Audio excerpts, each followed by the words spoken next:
ગૃહમંત્રીના હસ્તે ગાંધીનગરને વિકાસ કાર્યોની ભેટ મળી છે। કલોલમાં નવનિર્મિત ઓડિટોરિયમનું લોકાર્પણ કરવામાં આવ્યું। વિવિધ વિકાસલક્ષી કાર્યોનું ગૃહમંત્રીના હસ્તે લોકાર્પણ થયું છે। સતત બીજા દિવસે અમિત શાહે સંસદીય ક્ષેત્રને ભેટ આપી છે।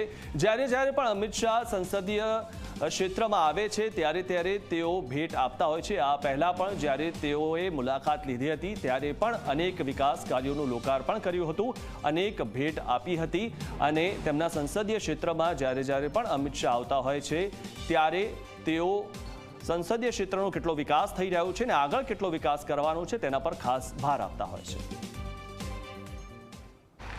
હું હાજર હોઉં ના હોઉં,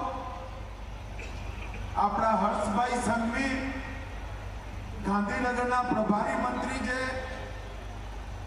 કલોલમાં ડોરું પાણી આવે, કોલેરિયા ફાટી નીકળે, એક ફોન પર અહીંયા આવી 24 કલાકમાં નિરાકરણ કરવાનો હર્ષભાઈનો રેકોર્ડ છે। ભાઈ તાલી વગાડો જરા હર્ષ સંઘવી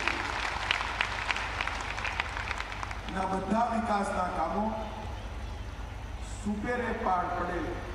આપણા ધારાસભ્ય, જિલ્લા પંચાયતના સભ્ય, મ્યુનિસિપાલિટીના પ્રમુખ અને સંગઠનના લોકો સૌ સાથે મળી કામ કરે છે। મિત્રો, જ્યારે કોંગ્રેસિયાઓનું રાજ હતું ત્યારે સરપંચને 5000 રૂપિયા ગોધીનગરથી લાવવા હોય ને તો એ ફે પડી જતી હતી, ફે પડી જતી। આજે કોઈ સરપંચ લાખની ભાષા બોલતો જ નથી। 5 કરોડ, 10 કરોડ, 100 કરોડ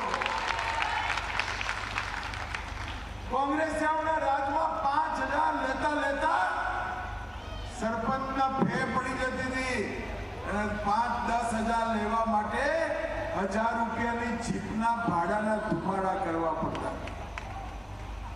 આજે 191 કરોડ રૂપિયા ના કામો એક સાથે કલોલ વિધાનસભામાં ચાલુ થાય અને કોઈએ એક ધક્કો ખાવાની જરૂર નહીં।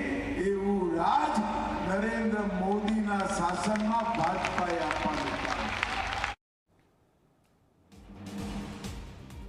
તો ગાંધીનગરના સઈજમાં અંડરબ્રિજનું લોકાર્પણ કરવામાં આવ્યું છે। કેન્દ્રીય ગૃહમંત્રીએ અંડરબ્રિજનું લોકાર્પણ કર્યું છે। પશ્ચિમ રેલવેના પ્રોજેક્ટનું અમિત શાહે લોકાર્પણ કર્યું ત્યારે 7 કરોડના ખર્ચે બનીને તૈયાર થયો છે અંડરબ્રિજ। હવેથી વાહનોની અવરજવર સરળ થશે। અંડરબ્રિજ બનતા જ વાહન ચાલકોને જે અત્યાર સુધી મુશ્કેલી પડતી હતી તે હવે આ અંડરબ્રિજના કારણે દૂર થશે।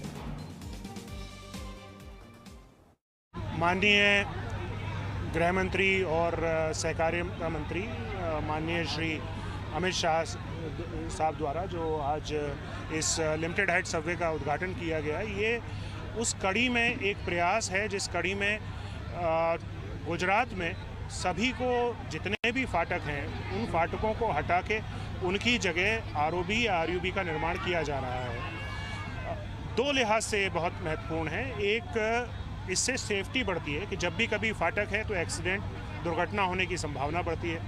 दूसरा, उससे ट्रेनों की गति भी प्रभावित होती है क्योंकि वहाँ पे विसिल करते हुए लिमिटेड स्पीड पे चलाना पड़ता है। तो एक हिस्सा तो इसका ये है और दूसरा और ज़्यादा बड़ा हिस्सा ये है कि रेलवे लाइन जहाँ पे शहर को 2 हिस्सों में बांट देती है तो ये लोगों को जोड़ रहे हैं ये आरयूबी या आरओबी बना के, और लोगों को आसानी से साधन मिल सक रहा है कि हम सेफली और एफिशिएंटली एक तरफ से दूसरी तरफ मूव कर सकें। અને હવે વાત કરીએ પીએમની મહારાષ્ટ્ર મુલાકાત વિશે।